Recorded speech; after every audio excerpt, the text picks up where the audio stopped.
Hi guys, welcome back to my channel. आज हम discuss करेंगे MPCE 021 जो सितंबर में एग्ज़ाम हुआ था कि इस एग्ज़ाम को टैकल कैसे करना है। और ऐसी कोई प्रॉब्लम नहीं है कि मैं आपको कुछ ऊपर नीचे बताऊंगी, क्योंकि ये मेरे मार्क्स हैं और मेरे 021 में 80 मार्क्स आए हैं। इसमें जो भी आपके 50 में से मार्क्स आए थे उसको डबल करके लगा दिया इन्होंने। तो फॉर एग्जांपल जैसे मेरे 021 में 40 मार्क्स आए थे आउट ऑफ 50, तो इसमें यहाँ पे मुझे 80 स्कोर मिला है। MPC 022 में मेरे 31 मार्क्स आए तो उसमें मुझे 62 मिले हैं। MPC 23 में मुझे 42 मार्क्स मिले थे, तो इसलिए मुझे यहाँ पे 84 मार्क्स दे रखे हैं आउट ऑफ 100। ठीक है, तो आज हम बात करेंगे MPCE 021 की कि उसमें आप आंसर क्या लिख के आओगे और आपकी टेक्निक क्या रहेंगी एग्ज़ाम जल्दी कंप्लीट करने के लिए। तो देखो, जो सबसे मेन बात होती है एग्ज़ाम के टाइम पे, जो हमारा एग्ज़ाम होता है बहुत लेंथी होता है। मतलब पहली बात तो शीट्स नहीं मिलती हैं एक्स्ट्रा, प्लस जो आपके पास में शीट मिली है आपको वो पूरी भरनी होगी। मतलब आपको अगर जस्ट मार्क्स लाने पास होना है तो तब आपके लिए वीडियो हेल्पफुल नहीं है। बट अगर आपको मैक्सिमम स्कोर करना है तो आपको स्ट्रैटेजीज यूज़ करनी पड़ेंगी और कोशिश करिएगा कि आप पेपर एंड तक भर के आओ। उसके लिए सबसे पहले आपको तो टाइम मैनेज करना होगा और दूसरा आपको शीट्स मैनेज करनी होगी। तो देखो, जैसे मेरा पेपर हमारा 2 बजे स्टार्ट हो रहा था और 2 बजे से लेके हमारा एग्ज़ाम था 4 बजे तक। ठीक है, तो जो मेरी स्ट्रैटेजी थी वो ये थी कि जो 2 क्वेश्चन आते हैं पहले 10-10 मार्क्स के, सबसे इंपॉर्टेंट होते हैं, तो इनको मैं दूंगी 25 मिनट्स। ठीक है, तो जब आपको सिर्फ वो क्वेश्चन पेपर बांट रहे होते हैं तब आप ये नंबर्स टाइम लिख सकते हो अपने पेपर में, ताकि आपको सहूलियत रहे जब आप टाइम देखो कि आपके पास में कितना बचा है। क्योंकि आपके पास में मार्जिन का टाइम ही नहीं होता और लास्ट में आपका पेपर छूट जाता है।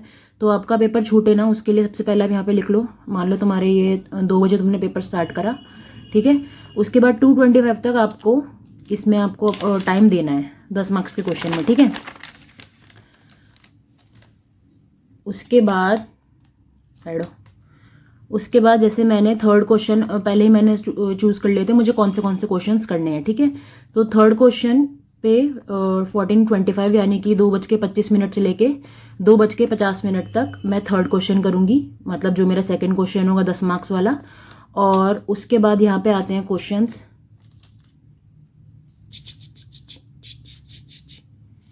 Answer any 4 question out of following. 250 word limit तो रहने दो, खैर इसमें ज़्यादा वर्ड लिमिट पे कोई ध्यान नहीं देता, आपको पन्ने भर के आने होते हैं। ठीक है, 6 मार्क्स वाले क्वेश्चन में आप लगभग 15 मिनट दोगे। ठीक है, तो 2:50 में आपका यहाँ पे ख़त्म हो जाएगा और यहाँ पे आप 250 से स्टार्ट करोगे। 250 से स्टार्ट करके 15 मतलब कि वही 3:05 तक पहला क्वेश्चन। पहले तो आप इसमें देख लो आप कौन से क्वेश्चन करोगे। जैसे मैंने 5th 6th 7th और 9th क्वेश्चन करना था, तो 250 मतलब 14:50 से लेके 15:05 तक 3:05 तक आपने पहला क्वेश्चन करा। फिर 3:20 के अंदर अंदर में आपका ये दूसरा क्वेश्चन हो जाएगा। फिर 3:35 तक तीसरा और 3:50 पे आपका चौथा क्वेश्चन हो जाना चाहिए। ठीक है, उसके बाद जो 2 क्वेश्चन बचते हैं आपके 3-3 मार्क्स वाले, इन दोनों को करने के लिए आपके पास में 5-5 मिनट होंगे। तो 350 से लेके 355 तक में आप करोगे कोई भी एक पहला, और 355 से लेके 4 तक करोगे आप 12वां। ठीक है, और बट ऑफ कोर्स है कि मोस्टली कभी कभी ऐसा होता है कि आपको इन क्वेश्चंस में जो ए और बी पार्ट होता है इसमें बहुत ज़्यादा टाइम लग जाता है, तो इसीलिए आपके पास में करने के लिए 2 या 3 मिनट होते हैं। बट अगर आपके पास में सिर्फ 2 या 3 मिनट भी है ना, और अगर आप हाफ पेज टू 1 पेज भी लिख के आ रहे हो, तो फिर भी वो आपको 3 में से 1.5 या 2 दे देते हैं।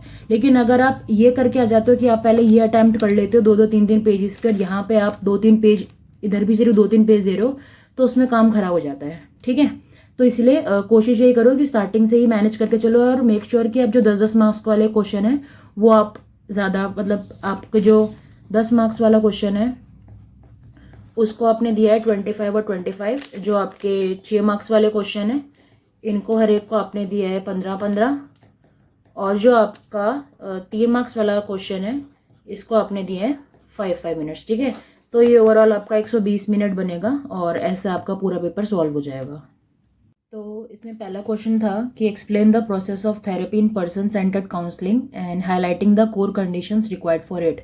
Describe the techniques used in person centred therapy. ठीक है, पर्सन सेंटर्ड थेरेपी के लिए इसकी मैंने ऑलरेडी वीडियो डाली हुई है, बट मैं यहाँ पे जल्दी से समझाती हूँ कि आपको इसके अंदर में लिख के क्या क्या आना है। ठीक है, सो ये दो पार्ट में डिवाइडेड है क्वेश्चन।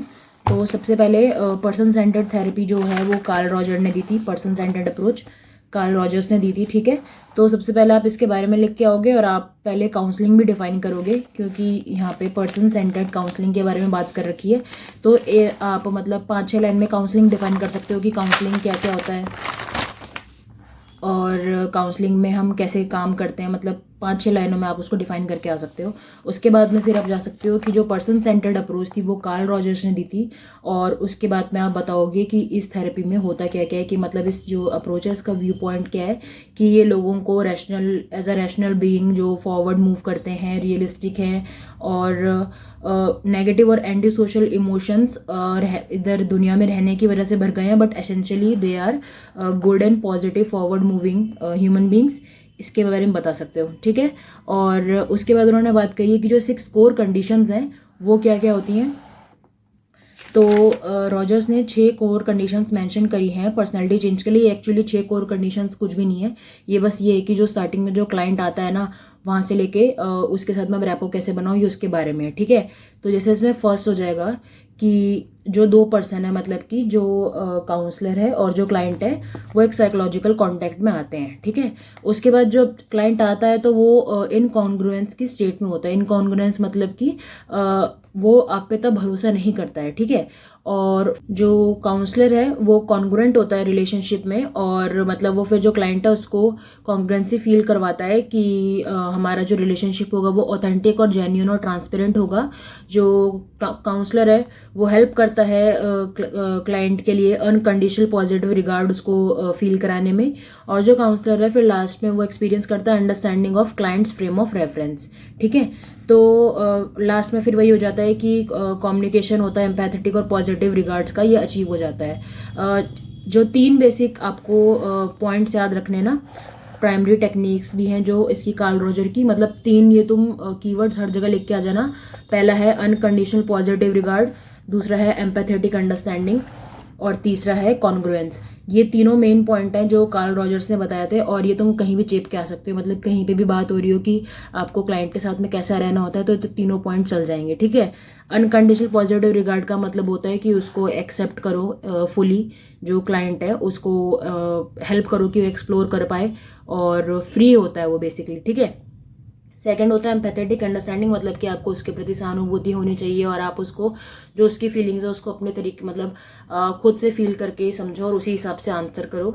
और कॉन्ग्रुएंस होता है कि मतलब आपका और क्लाइंट का रिलेशनशिप ट्रांसपेरेंट होना चाहिए। ठीक है, तो यही 6 कंडीशन है। पहले में आप दोनों कॉन्टैक्ट में आते हो, दूसरे में जो क्लाइंट होता है वो थोड़ा आप पे भरोसा नहीं करता है, बट फिर 3, 4, 5 में वही है कि जो काउंसलर है वो उसको अनकंडीशनल पॉजिटिव रिगार्ड देता है, एम्पैथेटिक अंडरस्टैंडिंग देता है, कॉन्ग्रुएंस देता है, और 6th में जो कम्युनिकेशन है वो आप दोनों के बीच में स्टैब्लिश हो जाता है। ठीक है, और इसके बाद में कुछ मेथड्स थे, एक्टिव पैसिव, ये सब आपको वीडियो मैंने लिंक इसमें रखा हुआ, उसमें आपको मिल जाएगा आपको कैसे करना होगा। ठीक है, और उसके बाद उन्होंने बोला है describe the techniques in person use in person centred therapy. ठीक है, तो प्राइमरी टेक्निक्स की मैंने यहाँ पे बात कर दी है यहाँ पे। उसके अलावा मतलब जो ये कार्ल रॉजर्स की थ्योरी है इसी के बारे में ना आपका जो ये MPC 023 है उसमें भी यूनिट 1 बुक 3 के यूनिट 1 में रॉजर्स क्लाइंट सेंटर्ड काउंसलिंग की बात करी हुई है, और इसमें भी सेम बातें बोली हुई है कि मतलब ह्यूमनिस्टिक पर्सपेक्टिव क्या होता है साइकोलॉजी में, और यही रॉजर्स के जो 6 पॉइंट थे जो अभी मैंने बताए हैं वो। और उसके अलावा ये जो फुली फंक्शनिंग पर्सन है रिकमेंड 2004, इसके बारे में बता रखा है। ठीक है, ये भी पेपर में आया था कि जो 10 होते हैं फुली फंक्शनिंग पर्सन के गुण क्या क्या होते हैं कार्ल रॉजर्स के हिसाब से। तो आप इसमें भी ये सब इन्वॉल्व कर सकते हो अगर आपके पास में टाइम एक्स्ट्रा है और अगर आप जल्दी लिख चुके हो और आपके पास में अगर स्पेस है और टाइम भी है, तो दोनों के हिसाब से अगर जितना आपको आ सकता है अपना मैक्सिमम लिख के आओ, ठीक है। और बेशक अगर आपके पास में थोड़ा सा स्पेस बचा तो सिर्फ इसके की पॉइंट लिख के आ जाओ, एक्सप्लेन करके आने की जरूरत नहीं है कि fully functioning person is open to experience और उसका जो एग्जिस्टेंशियल लिविंग तरीका होता है और ट्रस्ट देयर ऑर्गेनिजम्स, क्रिएटिव होते हैं, रिच होते हैं, ऑनेस्ट, ओपन और ब्ला ब्ला, ठीक है। इसका आप स्क्रीनशॉट ले सकते हो। ये मैंने एकदम कंप्रेस करके बना रखे हैं नोट्स। कार्ल रॉजर की थ्योरी जब भी आए तो सबसे पहले आप उसका व्यू पॉइंट बताओगे कि जो पीपल होते हैं उनको positive, forward moving, rational, realistic, constructive beings की तरह देखते हैं। उसके बाद जो 6 कोर कंडीशंस आप उनके बारे में बताओगे और उसके बाद में टेक्निक्स जो 3 होती हैं, unconditional positive regard, empathetic understanding और कॉन्ग्रुएंस। उसका जो गोल होता है वो ये होता है कि आप हेल्प करते हो क्लाइंट को टू बिकम मतलब रियलाइजेशन की तरफ ले जाओ, फुलफिलमेंट जो लाइफ में होती है उसके बारे में बताओ, ऑटोनॉमी, सेल्फ डिटर्मिनेशन, ये वो, ठीक है। और लास्ट में जो फुली फंक्शनिंग पर्सन की 10 क्वालिटीज़ होती हैं वो बताओ, ठीक है। तो ये सब आप कार्ल रॉजर्स के बारे में बता के आ सकते हो। Next question is explain the clinical features of cluster B personality disorder. देखो सच बात बताती हूँ, मैंने पढ़ा ही नहीं है ये, ठीक है। तो जितना मैंने पर्सनैलिटी डिसऑर्डर के बारे में पढ़ा है मैं आपको वो बताती हूँ।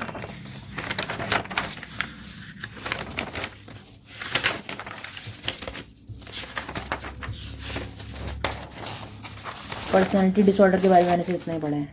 इसके टाइप्स होते हैं ये सारे, और देखो इसकी सबसे मस्त बात है, इसका जो शॉर्ट फॉर्म बनता है वो साइको ही बनता है, ठीक है।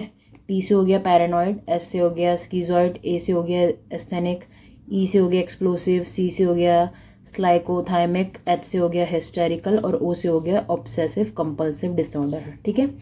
तो अगर इसके हर एक के बारे में बताना है तो वो मैंने ऑलरेडी वीडियो में बता रखा है, लिंक उसका नीचे मैंने डाल दिया है, आप उसमें देख सकते हो। इसके 3 तरह से होते हैं causes, biological, psychological, socio cultural, जो क्लियर नहीं है बट ये 2 क्लियर हैं, ठीक है। ट्रीटमेंट के बारे में इसमें बात नहीं करी गई थी, इसके बारे में मुझे इतना ही पता है और इससे ज़्यादा मैंने पढ़ा भी नहीं, ठीक है। तो थर्ड क्वेश्चन है explain the symptoms and diagnostic criteria of types of eating disorder, discuss the incident of eating disorder in India.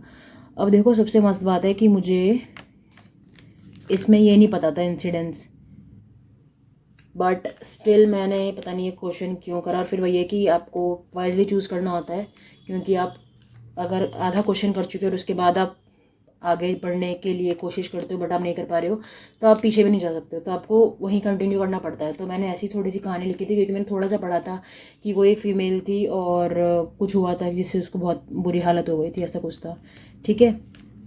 तो एक्सप्लेन मैंने ईटिंग डिसऑर्डर के बारे में यहाँ पे ये रे शॉर्ट नोट्स।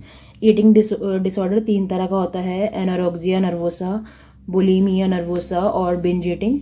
एनोरेक्सिया नर्वोसा में जो आपके डायग्नोसिस हैं वो 85% से लेस अगर आपका बॉडी वेट है, फिर आप एक्सट्रीमली थिन हो, लो बीपी, कॉन्स्टिपेशन, डिहाइड्रेशन, लो बॉडी टेम्परेचर और आपको डर लगता है कि आपका वेट कहीं गेन ना हो जाए, और इसकी रेशो होती है 1:15।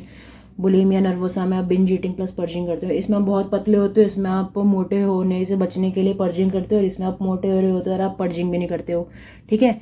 इसमें आप 2 तरीके से अपने आप को रोकने की कोशिश करते हो, एक तो आप खा के पर्ज मतलब उल्टी करने की कोशिश करते हो ताकि आपको जो आपने खाया वो ना लगे, और या फिर आप एक्सरसाइज करते हो, ठीक है।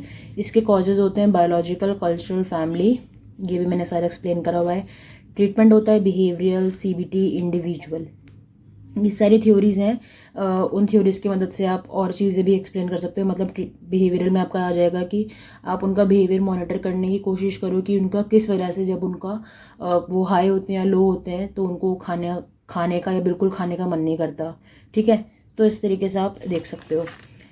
Next is explain the goals, views of human nature, techniques and role of counsellor according to the existential approach in counselling. Existential approach in counseling was given by Rollo May ये रहा। इसका view होता है not design to cure problem but to help the client to search meaning purpose of life, ठीक है। Short में मतलब अगर आपको उसका बेसिक रक्स भी पता है ना तो आप उसको एक्सप्लेन करके आ सकते हो। 2-3 पन्नों में इतना तो कैपेबिलिटी हो ही जाता है जब इंसान 25-26 साल का हो जाता है, ठीक है। तो इसमें विक्टर ने बोला था जो प्राइम मोटिव होता है वो होता है विल टू मीनिंग। हम अपने जो चॉइसेस होते हैं लाइफ में उसके बेसिस पे अपने जो हमारे एक्शंस होते हैं वो डिफाइंड होते हैं। तो इसमें जो स्टेजेस थी वो होता है डिस्कवरी ऑफ लाइफ का। हम मतलब अपनी लाइफ कैसे डिस्कवर कर सकते हैं जो उसका मीनिंग है, या तो हम किसी के लिए डीड करें, या फिर हम एक्सपीरियंस करें कोई भी एक वैल्यू, या फिर हम सफ़र करें। ठीक है, इस थ्योरी का गोल होता है to become more truthful, reflect more and live more fully. ठीक है, फिर है fifth, explain the various techniques used in CBT. CBT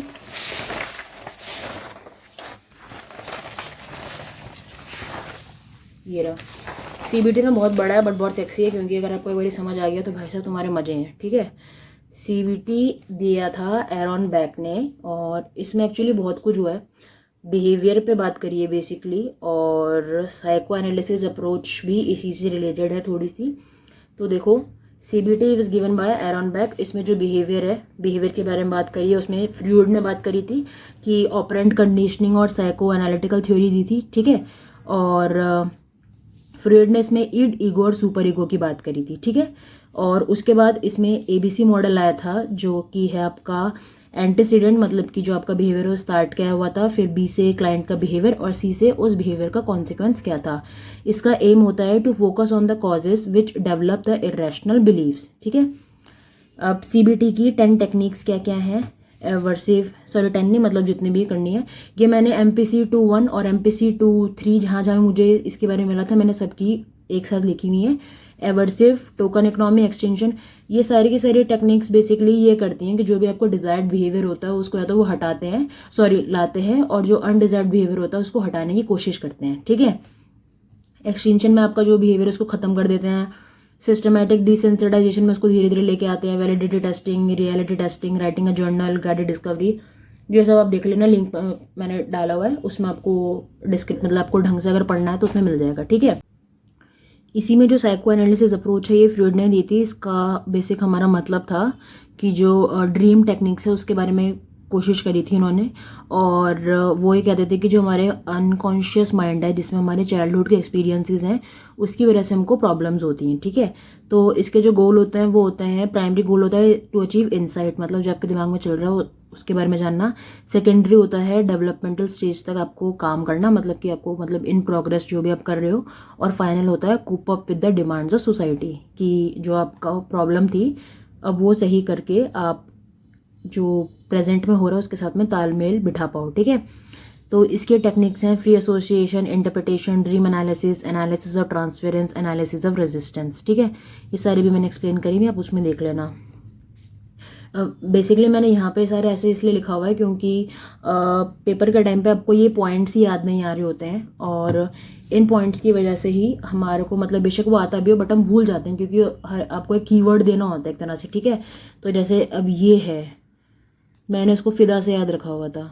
ठीक है, तो अब जब भी आप इतना सारा आप नहीं दिमाग में रख सकते, बट आप ये कर सकते हो, जैसे आपको जैसे पेपर मिले तो अब जैसे ethical principles in counselling ANTBJ, ant BJ से मैंने याद रखे हुए हैं। ठीक है, तो अब आप इसे धीरे धीरे याद करने की कोशिश कर लोगे कि हाँ क्या क्या था। ठीक है, तो आप ऐसे लिख सकते हो शॉर्ट फॉर्म। और उसके बाद इसके जो डिफेंस मैकेनिज्म है वो है repression, regression, sublimation, denial, introjection, projection, rationalism, displacement. इसके अलावा जो बिहेवियर अप्रोच है ये CBT वाली, इसमें पॉजिटिव और नेगेटिव तरह की जो पनिशमेंट और आपका जो रेनफोर्समेंट होता है उसके बारे में स्किनर ने बात करी हुई थी, और उसमें इन्होंने ये टेक्निक्स दे रखी हैं जो कि सिमिलर हैं इसमें। ठीक है, तो इन ये मतलब कंफ्यूज मत होना है, ये दोनों टेक्निक से एक ही काम होता है कि जो भी आपका डिजायर्ड बिहेवियर है वो आएगा, और जो आपका अनडिजायर्ड बिहेवियर है वो आप रिमूव करने की कोशिश करोगे। ठीक है, नेक्स्ट इज टेक्निक्स हमारी हो गई। Explain the ethical principles in counselling. तो अभी मैं आपको बताती हूँ ANTBJ का मतलब क्या था।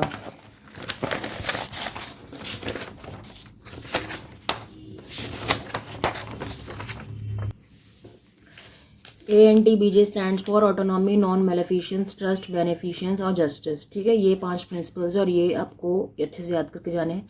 ये मैंने डिफाइन ऑलरेडी करा हुआ है, तो और मतलब अब तो यार तुम इतना पढ़ लिया तो तुम्हें पता ही होगा इसका मतलब क्या क्या है। ठीक है, next is describe the goals and the roles of counsellor according to gestalt approach in counselling. ठीक है, अब हम बात करते हैं गेस्टाल्ट अप्रोच की। ये रहा गेस्टाल्ट।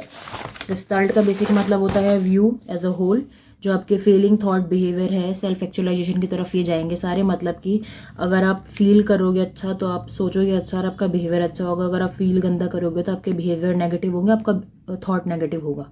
ठीक है, उसमें कह रहा है कि जो पीपल हैं वो they try to live happy but are not able to because they are getting away from the environment day by day. तो इसका गोल क्या होता है कि आप क्लाइंट में अवेयरनेस क्रिएट करने की कोशिश करते हो और उनको हेल्प करते हो to accept oneself and make contact with the environment. ठीक है, इसकी ये टेक्निक्स हैं। दिसंबर का दिसम से मैंने याद रखा था, और LIRAM ये कुछ बनता नहीं है बट आपसे बनता तो देख लेना। तो इसमें था dream walk, empty chair technique, confrontation, enactment, making the rounds, loosening, integrating technique, I take responsibility, role playing, exaggeration, may I feed you a sentence. ये फील नहीं है, फीड यू अ सेंटेंस। ठीक है, बस यही सब आपको भर के आना है उसमें। एक्चुअली इसमें पॉइंट बेसिकली वही है कि आपको इसमें कितना याद रहेगा, आप उसी हिसाब से उतना भर के आओगे। तो इसीलिए मैं कह रही हूँ कि आप इनके शॉर्ट फॉर्म्स याद रखो, क्योंकि आपको शॉर्ट फॉर्म्स याद रह जाएंगे। और ट्राई कि आप थोड़े फ़नी शॉर्ट फॉर्म्स बनाने की कोशिश करो, क्योंकि अगर आप उसको बनाते बनाते हंस रहे हो तो वो आपकी मेमोरी में ज़्यादा स्ट्रांगली फीड होता है। ठीक है, next is explain depression in terms of cognitive theories. अब डिप्रेशन मैंने करा नहीं है बट देखते हैं। डिप्रेशन इज़ बेसिकली स्टेज, इसमें 3 थी। ये मैं इतना ही करके गई थी डिप्रेशन के लिए। 3 तरह की स्टेज होती है, major depressive episode, recurrent major depressive episode, major depressive episode plus psychotic features. ये 2 हफ्ते से, मतलब इसमें कि अगर 2 हफ्ते से ज़्यादा तक में आपको सेम जो डिप्रेशन के वो हैं सिम्टम्स वो दिखते हैं तो ये है, फिर ये उससे बड़ा है और ये सबसे बड़ा है। ठीक है, कॉज क्या है, जेनेटिक होता है, साइकोलॉजिकल होता है, psycho analytical, interpersonal, cognitive, helplessness. ठीक है, तो डिप्रेशन मतलब अब ट्रॉमा वगैरह, एक्सीडेंट, वॉर हो गया तो आपके सदमा लग गया, और रिजेक्शन मिल रहा है आपको सोसाइटी से तो इंटरपर्सनल हो गया, लूज़र अगर आप बाहर सही से नहीं हो तो इसलिए आपके ये कॉग्निटिव वाला आ जाता है। अब जो ये कह रहा है depression in terms of cognitive theories, तो देखो ये रहा जो 10 डिस्टॉर्शंस दिए थे, 10 नेगेटिव दिए थे CBT थ्योरी के, कि नेगेटिव बंदा किस किस वजह से फील करता है, आप वो यहाँ पे लिख सकते हो। ठीक है, next is explain the symptoms and causes of addiction and anxiety. तो ये रहा। तो एनजाइटी और एडिक्शन बेसिकली सिमिलर ही है, और उसके कॉजेज ये रहे, repress desires, failure, loss of family member, anxiety, peer pressure, emotional instability और problem in adapting to environment. ये सारे इसके कॉज होते हैं एनजाइटी और एडिक्शन के। मतलब एनजाइटी होती है सबकी वजह से, और एनजाइटी को टैकल करने के लिए आप एडिक्शन की तरफ भागते हो। ठीक है, इसके ट्रीटमेंट क्या क्या है, ग्रुप थेरेपी में आप प्लानिंग कर सकते हो, और जो आपको ग्रुप बनाना है उनको कैसे बनाओगे, मेंबर्स आप सेलेक्ट कर सकते हो इसी हिसाब से। स्टेज होती है इसमें स्टार्ट, मिडल और एंड। फिर है बिहेवियर को आप जो एवर्सिव थेरेपी होती है आपके, उस हिसाब से आप ट्रीटमेंट कर सकते हो। एवर्सिव में क्या होता है, जो भी आप जैसे मान लो कोई एडिक्शन है, जिसको दारू की एडिक्शन है या फिर ड्रग्स की है, तो आप जब भी वो ड्रग्स या दारू ले, आप उसके साथ में एक नेगेटिव स्टिमुलाई ऐड कर सकते हो, जैसे कि इंजेक्शन, जिससे उसको वॉमिट फील आए या फिर वो अनस्टेबल फील करे। उसके अलावा आप उनको एजुकेट कर सकते हो, सेल्फ कंट्रोल ट्रेनिंग दे सकते हो, CBT कर सकते हो, और इंडिविजुअलाइज्ड काउंसलिंग कर सकते हो। ठीक है, next is ABC model of CBT। तो ये मैं आपको करा चुकी हूँ, वो जो A से था स्टार्टिंग होती है, B से बिहेवियर और C से होता है उसका कॉन्सिक्वेंस। फिर है सीजनल अफेक्टिव डिसऑर्डर, ये मैंने नहीं करा है। फिर है 12 child right versus child protection, ये मैंने करा है, वो ये रहा। इसमें यह है चाइल्ड की है जो वल्नरेबल कौन कौन होता है, जिसका एज 6 साल से बिलो हो, जो फिजिकली डिसेबल्ड हो, पैसिव हो, पावरलेस, डिफेंसलेस, इनविजिबल हो। ठीक है, और काउंसलिंग कैसे कर सकते हैं, प्रॉप्स यूज़ करो, पेरेंट्स को एजुकेट करो, बच्चों को एजुकेट करो, डिफेंड करना सिखाओ, एजर्टिवनेस सिखाओ, प्ले थेरेपी की हेल्प करो, कोपिंग पैटर्न्स करो, उनके एंजाइटी फियर से कैसे कोप कर पाएँ। ग्रुप सेशंस ले सकते हो, उनको बोलो कि आप क्रिटिकली और लॉजिकली सोचो, सेल्फ अवेयर कर सकते हो, उनके फ्रेंड्स बिल्ड करने में उनको हेल्प कर सकते हो। बोला है तो आप ये बताओगे कि जो चाइल्ड प्रोटेक्शन है ये एक फ्रेमवर्क है और इस फ्रेमवर्क के अंदर में जो राइट्स हैं वो इंक्लूड करे हुए हैं। बेसिकली जो फ्रेमवर्क है उसके अंडर में हमारे पास में कुछ राइट्स हैं जो चाइल्ड प्रोटेक्शन के अंदर आते हैं, और ये राइट्स जो है वो हेल्प करते हैं ऐसे जो भी मैंने अभी बताए थे, जो वल्नरेबल चाइल्ड है, एज, फिजिकल, मेंटल, इन सबको हेल्प करने में। ठीक है, और ज़्यादा लिख के आना है तो जो चाइल्ड प्रोटेक्शन है वो यूनिसेफ ने निकाला था, जिसमें जो भी बच्चे के साथ में अब्यूज़ होता है, एक्सप्लॉयटेशन होता है, violence, induction, trafficking, child labour, traditional practices, child marriage है, ये सब जिसके साथ में भी होता है तो यूनिसेफ उसके खिलाफ में एक्शन लेगी। ठीक है, और थोड़े से आप जो राइट्स हैं, right to survival, protection, participation और डेवलपमेंट, ये सारे आप लिख के आ सकते हो। तो आपका MPC 021 हो गया, और ट्राई करना कि आपका एग्ज़ाम पेपर छूटे ना। इनके आप स्क्रीनशॉट ले सकते हैं क्योंकि ये क्रक्स है सारे नोट्स का। जो भी हमारी 4 बुक्स हैं ये 5-6 पन्नों मैंने ख़त्म कर रखी हैं, तो आप इसके स्क्रीनशॉट्स ले सकते हो। ठीक है, तो जैसे कि ये ड्रामा थेरेपी के नोट्स हैं, ये ड्रामा थेरेपी है, ये सारा आर्ट थेरेपी के अंदर है कि उसके स्टेप्स और टेक्निक्स क्या है। देन आपका जो HIV है उसका प्रोसेस क्या है, ट्रांसमिशन कैसे होता है उसका, साइन और सिम्टम्स क्या है, डायग्नोसिस क्या है, मिसकंसेप्शंस क्या हैं, HIV एड्स की काउंसलिंग और स्टेजेस क्या हैं। जो चाइल्ड है वो वल्नरेबल कौन सा होता है और उसकी काउंसलिंग कैसे करें, एडिक्शन के कॉज और ट्रीटमेंट क्या है, डिप्रेशन के स्टेजेस, कॉज और ट्रीटमेंट क्या है। जो पर्सनालिटी है कितनी तरह की होती है, साइको से आप उसको याद कर सकते हो, कॉज क्या होते हैं उसके, और जेंडर आइडेंटिटी डिसऑर्डर का क्या क्या होता है, ट्रांसजेंडर थ्योरी में आप किन किन को इन्वॉल्व करते हो, क्राइटेरिया क्या होता है, सिम्टम क्या होते हैं, ट्रीटमेंट क्या होते हैं, उसके स्टेप्स क्या होते हैं, ईटिंग डिसऑर्डर के टाइप्स, कॉज और ट्रीटमेंट क्या क्या होते हैं।